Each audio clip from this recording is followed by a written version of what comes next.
Hey there, Braves fans. Welcome to another edition of State of the Braves. I'm your host, George McNair. It is great to be back and great to be in the regular season. Games have actually started, and obviously that is exciting for everyone involved. The Braves just finished off, unfortunately, losing to the Nationals in the last game of that opening three-game series in Washington. They lost 4-1 today, but try not to put too much of a damper on things as they, of course, won both of the first two games of the series. And so today, again, a little bit of a downer. Schuster was not looking his best, especially in the first inning. Gave up all 4 runs that the Nationals would get today in that first inning. And I'll get into that probably at the end of this episode. What I'm going to spend most of the episode doing is what I was hoping to do before the season started. Unfortunately, guys, I just did not have the time to give you guys another episode before the season began. So I want to do that first. And so we're going to start with some bold predictions, or you might call them brave predictions. I know that's really cheesy, but we're going to call them brave predictions. We'll see how brave I actually am in making these for some individual Braves and the kind of seasons they're going to have. Then I'm going to get to my postseason predictions and how I see things going this year.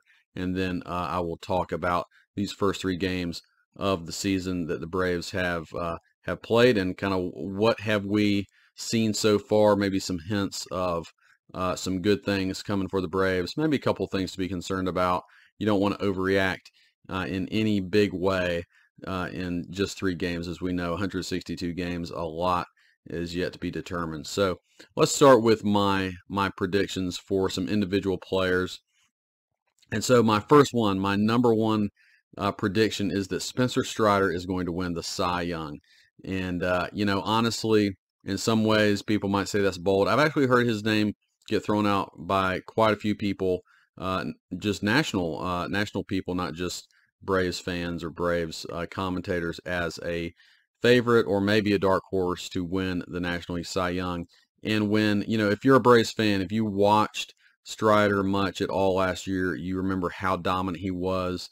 And the reality is he just didn't have as many innings or enough innings to be looked at as a next level Cy Young candidate. But he certainly had the per inning dominant numbers that you would look for in a Cy Young candidate. So that's basically what I'm looking at is if Spencer Strider gives you maybe 170 innings this year, he gave you about 130 last year. So if he can step that up to about 170, I believe he will lead the National League in strikeouts.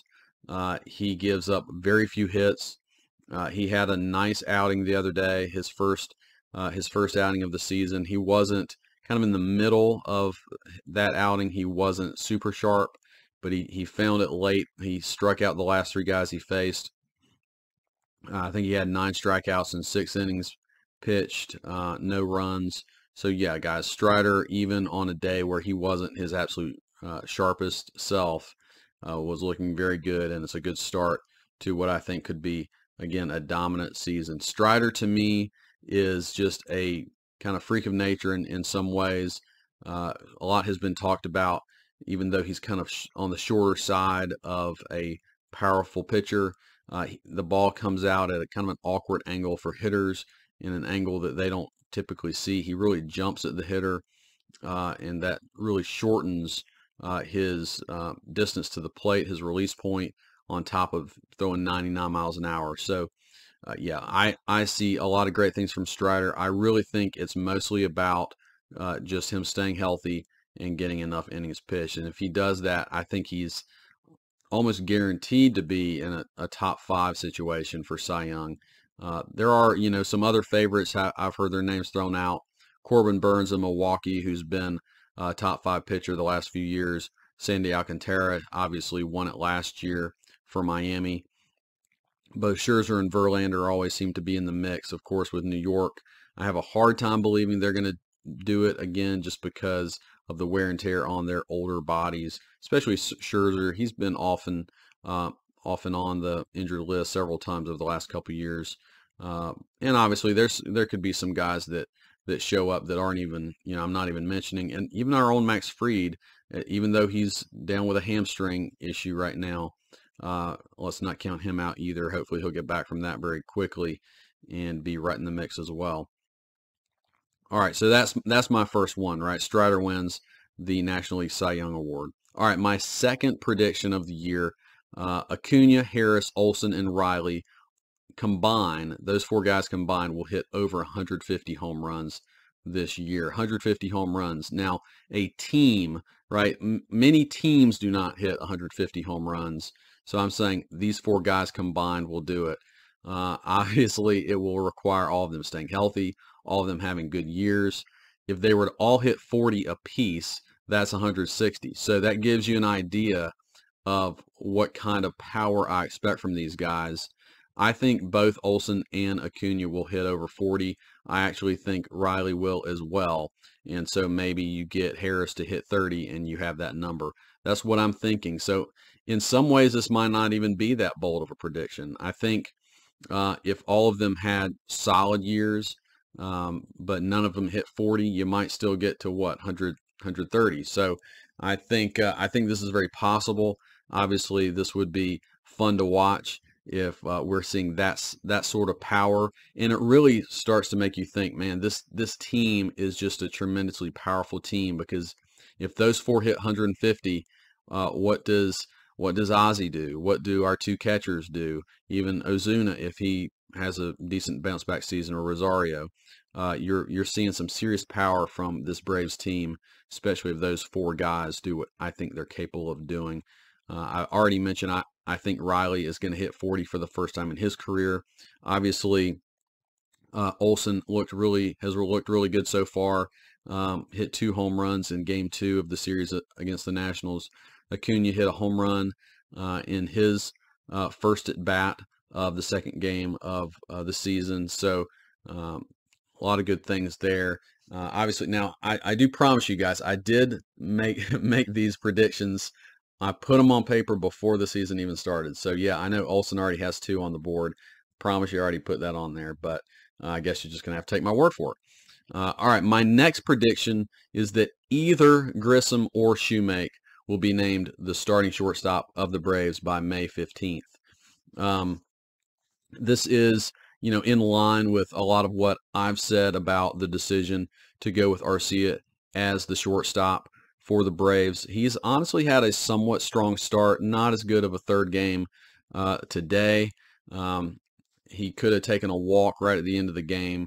I think in the 8th inning, he fouled that ball off, then ends up grounding out, and then kind of any rally that might have happened kind of killed at the beginning of the 8th inning. I'm, not blaming him for any of that, but it was one of those at bats that, even though he's got a couple hits and looked pretty good in the first couple games, it's one of those at bats that kind of reminds you that this is not a super advanced hitter. He is the 9th place hitter in the lineup for a reason. He's been solid defensively so far, which is what you obviously are looking for.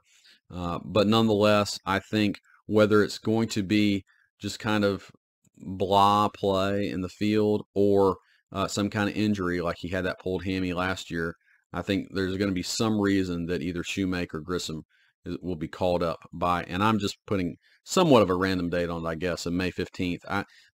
My thinking is May 1st might be a little early for them to make any kind of decision. I really do think legitimately they want Grissom and Shoemake to have some time at AAA at both shortstop and second base, and get a little more just experience under their belt at both of those positions. And Shoemake also, of course, seeing him offensively, maybe that those good things that they saw in spring training are real. And maybe by May 15th, that would be a long enough time to figure that out. All right, so my next prediction, Brave prediction, hopefully, is that 2 Braves will finish in the top 6 of MVP voting. That's, it's hard to do, because a lot of times they say being on the same team, sometimes you'll take votes away from the other guy. I don't know actually how realistic that is. Maybe it is. But when you look at this team, I think there are 4 legitimate MVP guys, guys who, if they had a spectacular season, could be in the top 6. And to me, that's Acuna, Harris, Riley, and Olson. Now, if you have a pitcher who has just a tremendously special year. Could Strider or even Freed be in that mix? Yeah, maybe, but I'm just kind of taking them out of consideration. I have a hard time. Ozzie, I think, has a tremendous upside if he had a great year, but I think even him, I don't know that he would get into the top 6. I think he could definitely be a top 10 guy if everything went right for him. But nonetheless, so these 4 guys, I think, all have a potential to be MVP candidates. Acuna is getting a lot of love for, a lot of people are thinking that he could be not only a bounce back guy, but maybe an MVP this year. And Harris, to me, just because of the premium position he plays, next level center field defense, his ability to steal bases, his ability to hit home runs, if all of that came together for him, I absolutely think he could be a top 10 MVP guy. Riley has been a top 10 MVP guy the last 2 years. Olson was a top 10 guy for Oakland in his final year in Oakland. Of course, we know he kind of had a little bit of a down year last year, but is starting great this year. And if he is able to continue that, now, it's obviously tougher for first basemen to win MVPs. We saw Freddie Freeman do it in the shortened season. But it is really hard because they don't get a lot of defensive value. So you just have to be obviously the best hitter in baseball, basically, to win an MVP at first base. So it is possible, but I think if I was ranking the likelihood of these 3 guys, it would be Acuna. Harrison, Riley to me are close. Riley has obviously done it and been there the last 2 years, but I think Harris has a higher ceiling. And then Olson, again, I think because his ceiling in terms of being a hitter and his power ability puts him at least in the mix as a dark horse. All right, my last bold prediction or brave prediction is that Michael Harris will be a top 10 WAR player, position player in Major League Baseball. Harris will be a top 10 WAR position player in baseball, not National League, in baseball. So that's obviously me. I obviously love Michael Harris. I'm predicting really big things for him this year. First 3 games, I would say he's had some good moments. He had a double off the wall today. He's had a couple singles, RBI single in game 2.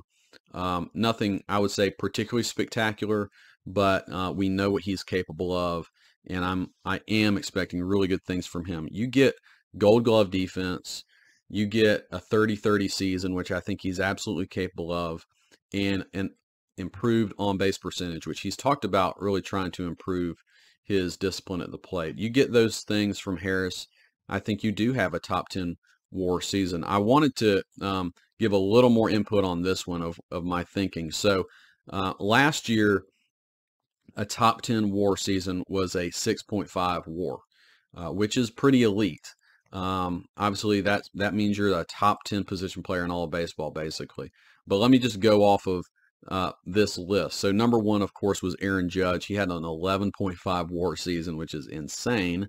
Number 2, I'm not necessarily counting. It was Shohei Ohtani, but of course, 5.5 WAR of that is from the pitching side, and 3.8 was from the hitting side. So remember, I'm only looking at position players. If you divide that, you have to.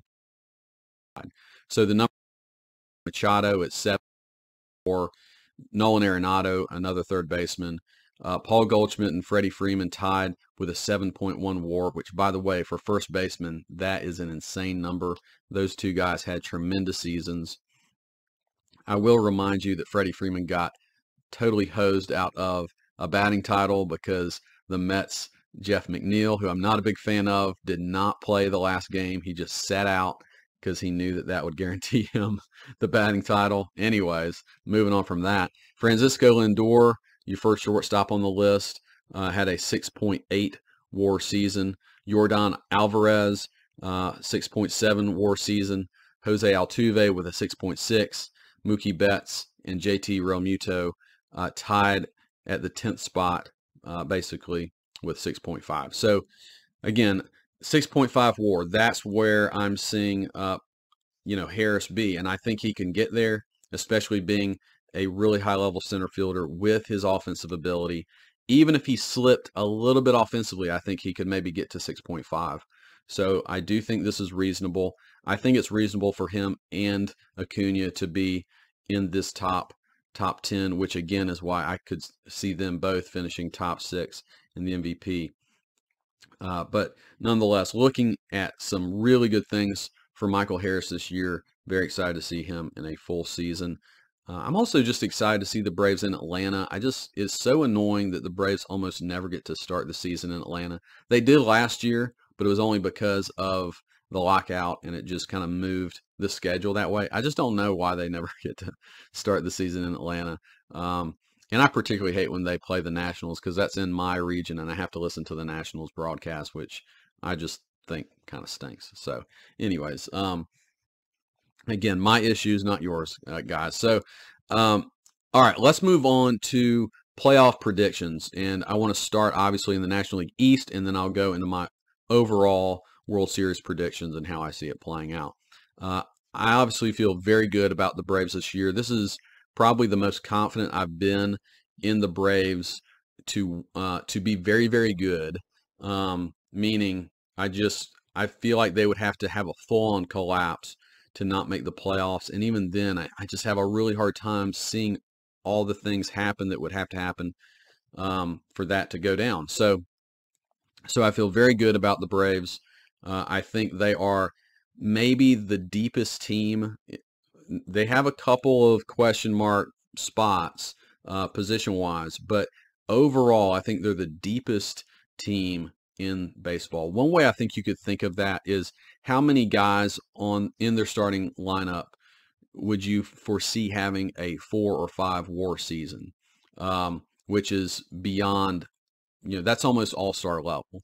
And so 4 WAR season, most of their starters could probably manage that other than your left fielder and your shortstop. No other team in baseball really has that kind of depth. So it's not positional depth, but it's depth across all of your starters. Almost all of your starting infield and outfield are all-star caliber or capable players on top of a deep pitching staff. And obviously the depth is being tested early on with Kyle Wright starting on the IL and Max Fried probably going on the IL with his hamstring pull. But that being said, some very good depth and ability across the board for the Braves. So I obviously like the Braves to win the National League East. And I'm going to give you win predictions for each of these teams. So here's my rankings first. I will go Braves number 1, Mets 2, Phillies 3, Marlins 4, Nats 5. I bet a lot of people have that. Some people like the Mets over the Braves, but I think way more has to go right for the Mets. And with Edwin Diaz going down, they've had a couple other somewhat significant injuries happen to them. And then, of course, the Phillies with Rhys Hoskins going down with the ACL tear. They're not going to have Bryce Harper for at least a significant part of the season. Their depth is definitely questionable as well. I mean, by the time Harper comes back, they could be out of it. I don't know. So I do think the Marlins will be a little better this year. So anyways, let's get into wins. So any prediction you see out there for wins typically are going to underpredict actual win totals. So I'm trying to actually hit the number. The Braves won 101 games last year, and let's be honest, they did that with a lot going wrong in the first half of the year. I think they get off to a better start this year, and this is somewhat bold, but I'm going to say 102 wins. So they won 101 last year. My thinking is I think this is a better team than they were last year. So anything over 100 is a lot. I don't want to go nuts with this thing, but I'm going to just say they're going to be better than last year. So let's go for 102 wins and 60 losses.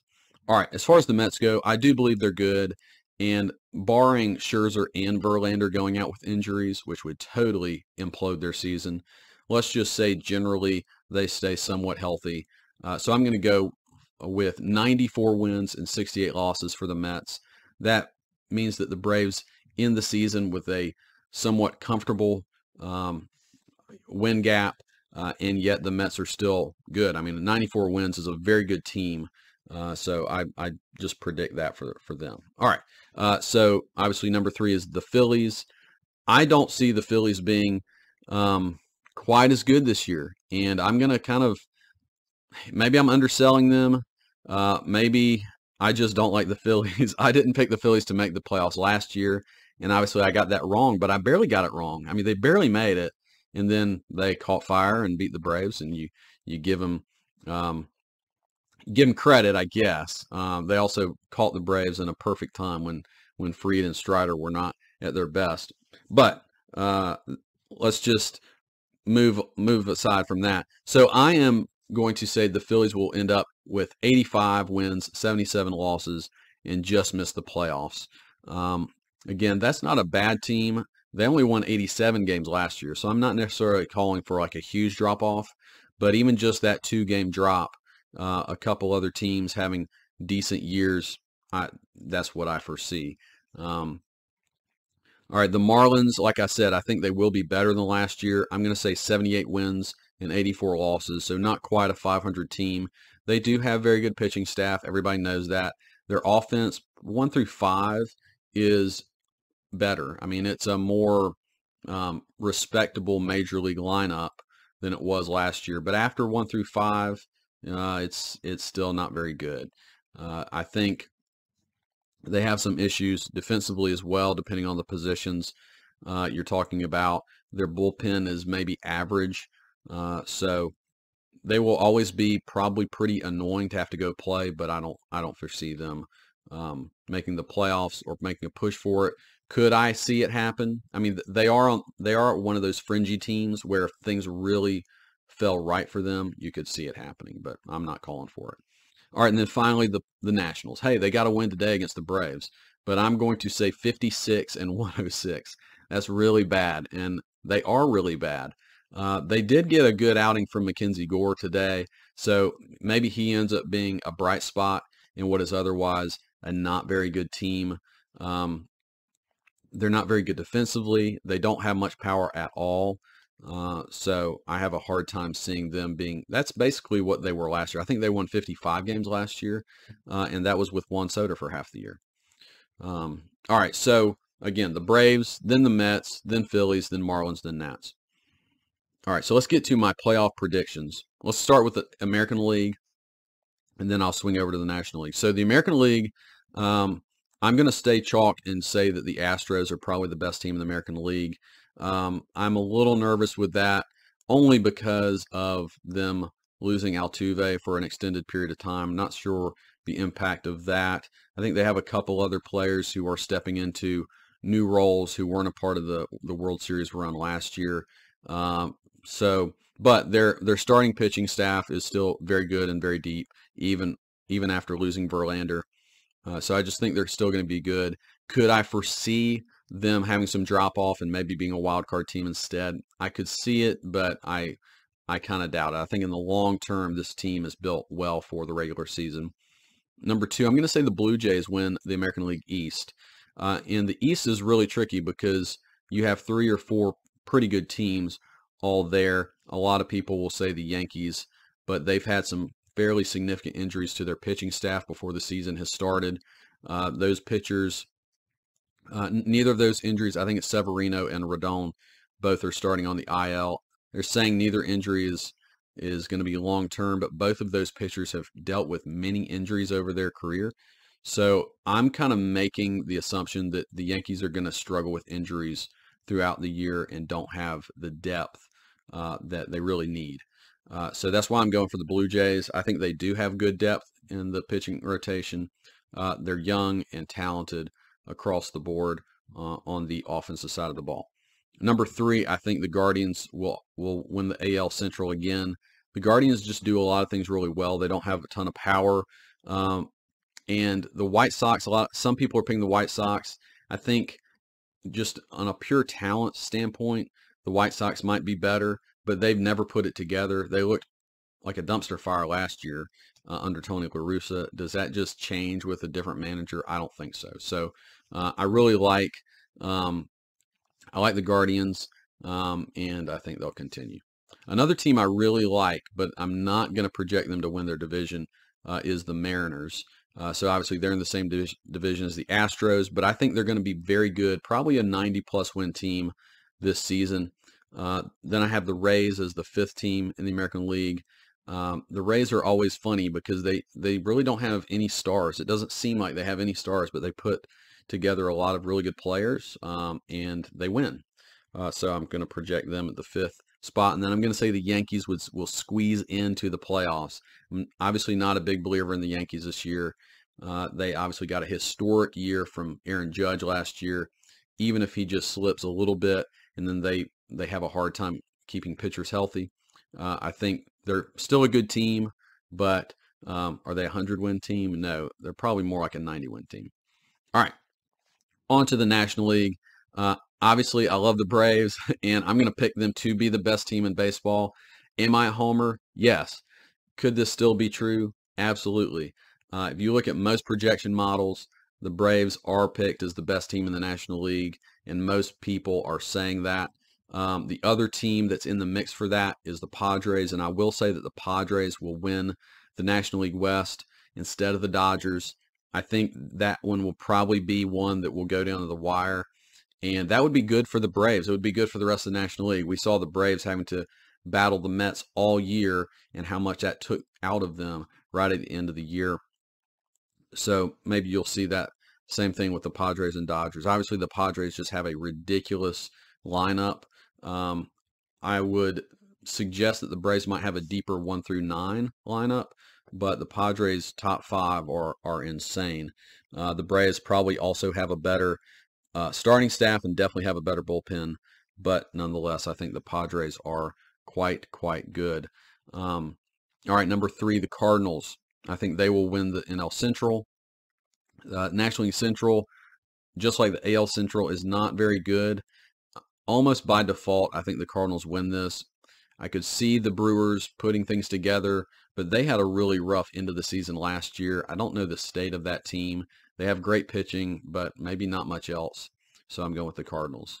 I will say the Dodgers make the playoffs as the best wild card team, and then the Mets are right behind them. I mean, you could maybe flip-flop both of those teams in terms of record and who is the better wild card team. And then my surprise team, I'm not certain I believe that this pick is, I don't feel great about this pick, but I'm going to pick the Diamondbacks as the surprise up-and-coming team, right? There's always a team that you don't foresee that ends up having a good year and makes the playoffs. So I'm going to say the Diamondbacks are that team. I almost went in the AL with the Orioles, who I also think have a chance. They had a nice up-and-coming year last year. So I'm going to say that happens with the Diamondbacks, who have a lot of quality young talent coming up this season. All right, so my World Series prediction might surprise you a little bit. It's not going to surprise you. I'm picking the Braves. But in the American League, I'm going to pick Seattle. And when the Braves went to Seattle last year, they just looked like they had something special going on.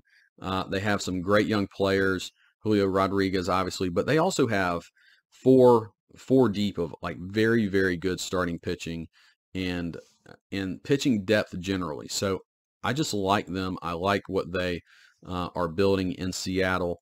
That would actually be incredibly exciting World Series because Seattle has never won it. So a Seattle-Atlanta series would be pretty interesting and pretty cool. So that's what I'm going to go with. Even though I'm not picking the Mariners to win their division, I'm going to say they come out of the wild card, and it's Seattle and Atlanta. And, of course, I will pick Atlanta in 6 to win the World Series. Look, like I said, I'm a homer. Obviously, I'm biased here, but I also believe in this really great run of divisions, 5 straight divisions for the Braves. I really think this is the best constructed team to begin the year that we've ever had, even with a couple holes at shortstop and left field where we're not quite as confident. And like I said in my last episode, I actually think Rosario is going to play better than most people think. And Ozuna's looked okay. Didn't have a great day today, but we'll see about that. All right. So just briefly, I want to give you guys some thoughts of what I observed in the first series the Braves had with the Nationals. The Braves took game 1 7-2, and then game 2 7-1. The offense looked pretty good in both those games. The first game was really weird. You had a lot of miscues in the field. The sun was obviously like really bothering people with any kind of fly ball or pop up. So, I'm just going to ignore that part of it. It did seem like a sloppy game generally. The Braves, the way I would say it was weird, the Braves had a ton of base runners, did not hit a home run, which in and of itself is kind of odd for the Braves, and did not score much early. I was getting a little nervous. It felt like one of those games where you don't really fully cash in your opportunities. It was only I think 4-2 game late, and then d'Arnaud had a double that opened it up a little bit. d'Arnaud had a great day in the opening day. He was the DH. He had went 4 out of 5 with that double. My biggest negative, honestly, was that Snitker in 2 of the first 3 games he has played Ozuna in the field, and I told you guys I was not going to be shocked by that. It's just annoying. I get what he's doing. This was allowing, so by playing Ozuna in the field, you had a lefty on the mound for the Nationals. This allows d'Arnaud in the lineup with Ozuna, but Ozuna had opposite splits last year against lefties. He's obviously bad in the field. Honestly, if you're going to DH d'Arnaud, I'm not sure. Like, if you're going to put somebody out there, just put Pilar out there. He hits lefties actually pretty well. And okay, if you do that sometimes against certain matchups, fine. But Snitker did it in game 1 and game 3. And like I said, Ozuna did not have a very good game in game 3. Now, he hit a home run in game 2, but again, it was against a righty. So, anyways, that was kind of a frustration just strategically. But there's also a lot of good things coming from these first 3 games, despite losing in game 3. Number one, Matt Olson looks locked in. He had a 2 home run game. He also in game 1 barely missed a home run, had a double off the wall. So it looks like he's carried over whatever he was doing in spring training. He was the hottest man in baseball offensively coming into the regular season, and he's carried that over. Acuna also, he hasn't gotten a ton of hits, but he had a home run in game 2. He's turned on some balls. His very first hit of the season was the opposite way, which I told you guys I love when he does that because it makes me think generally he is staying on the ball. He's really dipped that back leg in a way that I think gives me confidence that he's going to access his power much more often. So that is also some great news. Another bit of good news is I've really liked Ozzie Albies' left-handed swing so far. I mentioned this. Ozzie had a little work done on his shoulder in the off season, and not a lot was made of that. But I really wonder if I've told you guys I really don't have a ton of confidence in Ozzie over the last couple of years with his left-handed swing, and it always seems really slow through the zone. He has a hard time getting to that high fastball in the zone, and from what I've seen early, I think his swing looks quicker and looks better. And maybe I'm making things up. Maybe I'm just seeing something I want to see. He hasn't accessed a ton of power from the left side so far, but I'm very encouraged. One of the things he would do is like his bat was so slow through the zone, it's like he had to start it really early, and it would cause a lot of ugly swings. He would chase balls that were like nowhere close to the strike zone because he's cheating on that fastball, and then you throw a slider in the dirt, and he's still swinging for it. And he's basically the best thing I've seen is Ozzie is taking pitches, and he's recognizing it, which means to me he's not starting that swing quite as early. He's not having to cheat, and maybe it's related to another adjustment he's made, but it could be related to that shoulder and just the fact that he has more strength in the shoulder, and he's able to wait on the ball a little bit more. So that would be awesome if we have a fully healthy Ozzie who's more elite from the left side of the plate, because we already know he's elite from the right side of the plate. All right, the 2 big negatives of this opening series, obviously Fried's hamstring. He pulled it in the 4th inning. He was cruising pretty well before that. Looked absolutely like himself. You guys, I've told you I think he's going to have a good year.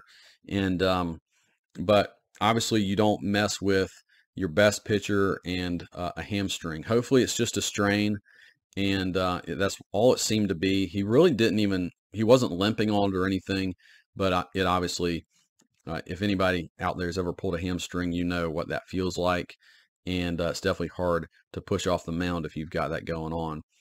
So I would expect him to go to the IL, but the Braves don't have to put him on the IL until basically leading up to his next start.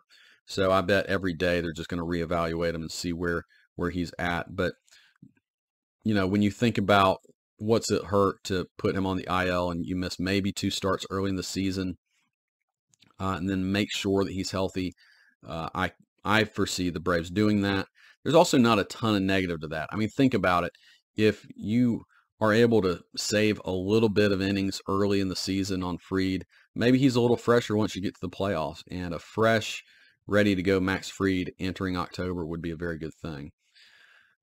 All right, the last thing I'll mention is what happened today, and Jared Schuster comes out and just really struggled. He struggled in the first inning particularly. It's disappointing because he's looked so good in spring training, and I got to see him twice through, you know, a significant amount of innings this spring. And what he looked like in spring, everything was crisp. His fastball was sitting at 92, 93. And today, nothing was crisp. His fastball was 88 to 90. And he had 3 walks in that first inning in which things opened up. And that is not him at all. He does not walk guys. So, look, it's hard to, you know, anything could be going on there. I think probably it's nerves. I mean, of course, it's the first chance you have to get on a major league mound. You're making your debut. So I'm going to chalk it up mostly to nerves. It was also pretty chilly and windy. Obviously, you're going from Florida, and things are probably pretty loose when it's 85 degrees outside versus 55 and windy in Washington. So maybe those two things combined just drop things. Maybe he didn't have the feel for the baseball in the same way in the colder temperatures. Obviously, you're going to pitch in that kind of temperature, so you need to figure that out. But it was not the best start for Schuster. On the positive side, after allowing 4, he was able to right the ship, and he got through 4 2/3. The Braves maybe could have pushed him and let him finish that 5th inning. So he did at least eat up innings. It looked for a time that he was not going to make it out of that first inning. So that is good on him. He's going to have another start to prove himself. Maybe maybe that start will be in Atlanta, and he'll be able to get back on track there. We'll see how he does. We'll see how Dodd does in his first outing against St. Louis. We have Charlie Morton going tomorrow in the opener in St. Louis. I think that start is an evening start. So the Braves obviously also don't typically play quite as crisply in day games for whatever reason. So maybe it'll be just nice to be under the lights in St. Louis. But Charlie Morton will start that one, and then Dylan Dodd will make his debut in Game 2 of that series. And then we'll see what they do after that with Fried's start. All right, guys. Well, I hope you enjoyed this episode of the State of the Braves. Very exciting to be underway in the regular season, and I will be back with you guys probably by midweek to talk about the St. Louis series. All right, y'all have a great one. Talk to you later.